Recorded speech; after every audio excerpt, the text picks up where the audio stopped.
Yeah, we are back here again. It is a beautiful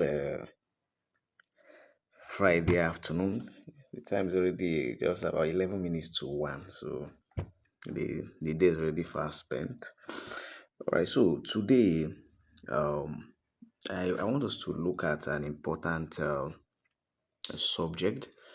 The reason why I am taking time to make this video is because I've come to realize that there are a couple of people that they have interest in yam business, right? But they don't know where exactly in the value chain should I position myself. Yeah, because there are different ways that you can get involved in yam business. Yeah, yam business is a little bit broad, but many people don't know that. A lot of people limit yam business to just the normal uh, selling of fresh tubers of yam. Just buy a couple heaps, then just put them in maybe two, three, four, five pieces and then be selling. However, yam business is far, far, far beyond that. And for someone who intends to really build a sustainable business, there are different areas that you can actually play in the value chain. Right. So for you watching this video, if you already have interest in your business, you need to pay attention because what I'm about to be sharing with you, you might find one among the things we are going to be listing here that actually resonates with the kind of business that you intend to do around yam. Right. So the usual one that everybody knows is the selling of fresh yam tubers, right? And in that aspect as well, a lot of people are very indecisive. They don't know, how do I do that? They know they want to sell fresh yam tubers, but how do I do that exactly? And I'm going to just be telling you exactly what you need to look at for as someone who is running a yam supply agency. I've come to see some of the things where as people make mistakes and all of that. I was talking with a young man a couple of days ago, about 2 to 3 days ago. He called me all the way from Lagos and he said, I'm interested in selling yam tubers. What do I do? I learned that you just move item from a region where they produce more to where they don't produce more or where they don't even produce at all. However, I told him that that is partially correct. Why did I say that? You could move yam from a region where it is highly produced to a region where it is not even produced at all and still have zero market. So what will determine where you move yam to? Already you know that you need to move yam from a place of abundance, a place where it is produced in large volume, right? But determining where to move it to is not only about whether they are producing yam there or not. It's about whether there is a demand for yam there. And I'm going to give you a very typical example. Um, if you know, religious wise, we have some religions that prohibit the consumption of pork, that is the meat from pig, right? Now, let's say you move pork from a region where it is highly produced to a region such as this. Now, you'll be surprised that even if people don't rear pig in that region, you still don't have market for it because of their religion. So that means you can take pig from where it is highly produced to a place where it is not even produced at all. There is zero production. But because there is a religious constraint in the consumption of that particular commodity, you might still not have market there, even if it is not produced. So what to look at for is not where it is not produced. No, it is, do we have demand for it? Is there market for this commodity here? So it is the market that tells you that you can actually bring in commodity to that particular place. It's not whether they are producing it there or they are not producing it there. So that is one thing you need to look out for. Pay very careful attention to that. I think I was in Kano. Yeah, I was in Kano. I was in Kano about 2 weeks ago or so, and I realized that they consume a lot of yam there. They consume yam there, and yam is very expensive because they don't produce it. So it's not just because they don't produce it, but because they consume it. So if I decide that I'm going to take yam from where I am now to Kano State to go and sell, it will be because I have seen that there is demand because they consume it there. It won't just be because they don't produce yam in Kano. It will be because I have seen a market where it is consumed. Right, so very, very important. So if you're able to note that, then you are also able to know how logistic works, because logistics is actually the greatest bottleneck that we have around yam business. And yam being a perishable commodity is not something that you want to mess around with. Many people have incurred a lot of losses, including myself. It's part of the school fees that you pay. We have incurred losses as a result of damages, not just because you bought yams and they got missing, but because if they don't get there on time, especially when yam is just coming out newly, they easily get rotten. If the yam is inside sack, for instance, a lot of people move yam in sacks when they are buying a small quantity like 50, 100, 200 tubers and all of that, where you are not able to charter a vehicle for it, and they package it in bags. Too much heat quickly get the yam to start getting bad, right? So pay careful attention to that. So buying and selling of fresh tuber yams is one way you can come in. However, you need to know where to move yam from, where they produce a lot of yam. I've made other videos telling you regions. I outline about 10 key areas where you can get yam in Nigeria. That is not the only places, but these are the top 10 according to statistics that you get large volume of yam. So you buy from those regions, take them to places where you have demand, not where it is not produced, where you have demand, where they consume yam a lot, like Kano, Lagos, Port Harcourt, Benin, Edo, Bayelsa, right? Those kind of places. And you're going to make a lot of money. You're going to make a lot of money. Then walk around, understand logistics, and then you are good to go, right? Then another thing people rarely talk about is the aspect of yam chips business. Yam chips, in the sense that all of us are familiar with cassava chips, right? Where people just buy fresh cassava. Is either you buy or you farm, right? They peel it, wash it, dry them. Either they are doing sun drying or they are using mechanical method, and they dry them into what? Chips, and later on they sell to people that process them into cassava flour. There's the local cassava flour that we used to do all this uh elubo, right? So it's a popular food that people consume across different regions of the country, right? So the same way you can say, okay, since yam is a perishable item, that people even find it hard to store yam. They don't understand the conditions where they can store yam and it will have a longer shelf life. So you can buy it at the time that yam is entering market in large volume. The prices are always cheaper. Then you can buy, wash them, peel them, then maybe parboil or ferment them, right? Cut them into smaller pieces and then sun dry them. Either you are doing natural drying or you are doing mechanical drying. Dry them, bring the moisture from around 60 to 70%, then bring them down to somewhere around 10 to 12. A good moisture level for storing yam chips. And you store them, later on you can sell to people that will, convert them to flour for amala and all of those things. You can say that this is the area where I want to focus. Of course, amala is a highly consumed food in Nigeria, especially within the southwestern region.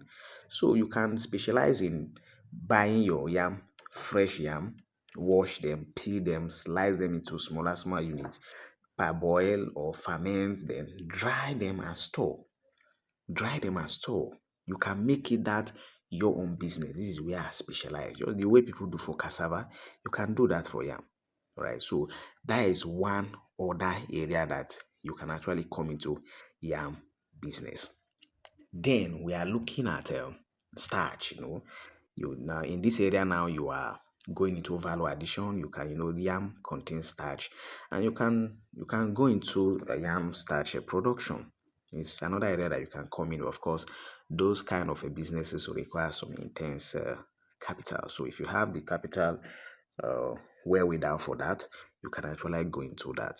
Then we have spoken about three, talking about selling of raw yam tubers, talking about selling dried yam chips. They were talking about yam starch from yam. And then we're now looking at frozen yam. I think I don't even think people talk about this one at all. The same way people are into frozen chicken, frozen fish, all of those stuff. You see, human beings will pay you a lot of money if you can help them to conserve energy, conserve strength, conserve their time. Sometimes some daunting task, sitting down to peel yam and all of those stuff. So not many people want to do that. So if they can have somebody who has already done all those dirty job for them and the yam is just in a frozen state, all they need to do is buy from you and make use of it at home. They're going to pay you for that. People started doing frozen meat business because not everybody has time to go and be killing chicken, removing all the feather and cleaning it up. Not everybody. People just want to buy it at a state that just ready to use. So if you can make it a big business, but you must make sure you have access to stable electricity. If you want to go into this aspect of yam business, you should have access to reliable power supply. Every frozen food business requires light, right? So you can go into frozen yam, buy your yam in large quantity, wash them, peel them, cut them into desired thickness, right? And freeze them and be selling them. Maybe you can be selling them in by weight, most likely by weight, right? Most likely by weight, and you are going to make a lot of money. You'll be surprised. Not many people are interested in peeling yam and all of those things. They just want to buy and use, and you can make a lot of money doing that. And then we now look into yam flour processing. Yam flour processing is either you want to do the local yam flour, which we call a elubo, used in making amala, right?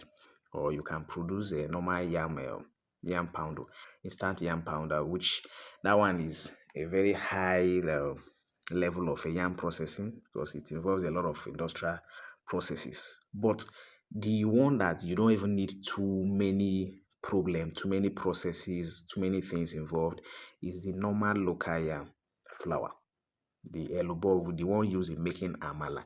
You can specialize in that. Amala is a highly consumed food in Nigeria.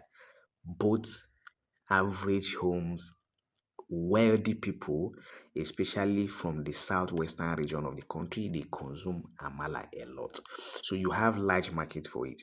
If you say that I want to specialize in processing yam into amala, rather into yam flour that is used in making amala, you're able to brand yourself properly, package it properly, have a targeted customer, maybe some supermarkets and some store outlets and all of that, and brand your business very well. You are going to make a lot of money. And you need to understand that it is in the aspect of proper value addition that you can determine your price. There are areas where you come in and the market determines the price for you. But when you go into value addition, you can set your price and make a lot of money. A very typical example is if you come to the open market, right, a bag of corn or maize, however you want to call it, they always have a price. That's why when you, even though it can vary a little bit from region to region, you hear how much is a ton of corn now. A ton is about 1,000 kilograms. They will say how much is a ton of corn now in the market. There is a range of price where it falls, and nobody's going to pay you more than that. Nobody's going to pay you more than that. But people that produce cornflakes like Nasco, Kellogg's, those people that produce cornflakes, there is no market telling them how they will sell their commodity. They check their production cost, they determine the profit margin they want to have, and they sell at their own price. That is what value addition can do. But if you come to an open market, you want to sell your corn, the market has a maximum amount they can pay you for it. You are not the only one selling. But when you have added value to it, you set your price the same way it is. If you come to a market, they can tell you that somebody will tell you, I bought this one like this. But when you're selling cornflakes, nobody comes to tell you that I bought this one like this, I bought that one like that. The raw material that is used in producing all these noodles that we eat Come to the open market, they will tell you that we are selling a bag of this. We are selling a tube of this. We are selling a bag of this. But look at Indomie, look at Supreme, look at Dangote, look at rather Golden Penny, not get Golden Penny, look at Chicken. All of those people, nobody comes to say, this is how much I will pay you for a pack of noodles, because they have transformed it into a product that they determine how they sell it. Even if someone else decides to produce a similar something, the person can only compete. You still can't come and tell Indomie that because Supreme is selling a pack of noodles like this, then Indomie too should sell a pack of noodles like this. No. So at that level, you determine how you sell it. At that level, you determine how. If you have a monopoly of the market, beautiful for you. If you don't have monopoly, you understand the level to which you set your price and you still have a good share of the market. All right. So this, we have looked at about 5 areas that you can actually come into yam business, either as a full-time fresh yam tuber trader, which I have told you how you go about moving yam from where it is produced to where you have market, or you are going into yam chips production, or you are going into yam starch production, or you are going into frozen yam business, frozen yam, or you are going into yam flour business. Trust me, any of these 5 areas that you decide that you want to focus on, you have a market for it. If it is fresh yam tuber, you have a market. If it is dry yam chips, you have a market for it. If it is yam starch, there is market for starch. If it is frozen yam business, you have a market for it. If it is yam flour business, you have a market for it. Now, for these other areas like logistics, of course, that is not only specialized to yam, so but you can still do that. In fact, logistics is one of the greatest problem we have. So if you can also invest in agro logistics focused in yam distribution, you make a lot of money. You make a lot of money. So if you have considered going into yam business, look into any of these 5 to 6 things we are looked at, and honestly concentrate your energy. Look at the capital that you have. Of course, if you are going into processing, you need some machines. You might not have money for that, but if it is fresh yam, you can do that. If it is yam chips, you can do that. If it is frozen yam, however, you will need stable electricity and of course your cooling system. Now, those ones require capital, right? So, but you look at the capital you have and then determine which of these areas is suitable based on the available capital you have and go into it. And I trust you are going to make a lot of money. So, right. So, thank you so much. And if there's any other thing you think maybe outside of these things we have stated, you can let us know. If there is any other thing that in other way one can come into your business, maybe in the comment section you can let us know, so that we can have a community of people that are actually actively trading yam. Nigeria is the highest producer of yam worldwide, and I feel like we should make the best out of it. People keep on exporting our yam. In fact, exportation is also part of it. I didn't mention that exportation. I have a young man who does active exportation. He moves trailer loads of yam, to the outside community, and is making a lot of money, right? So you can look into that and you are good to go, right? So thank you so much and have a blessed day.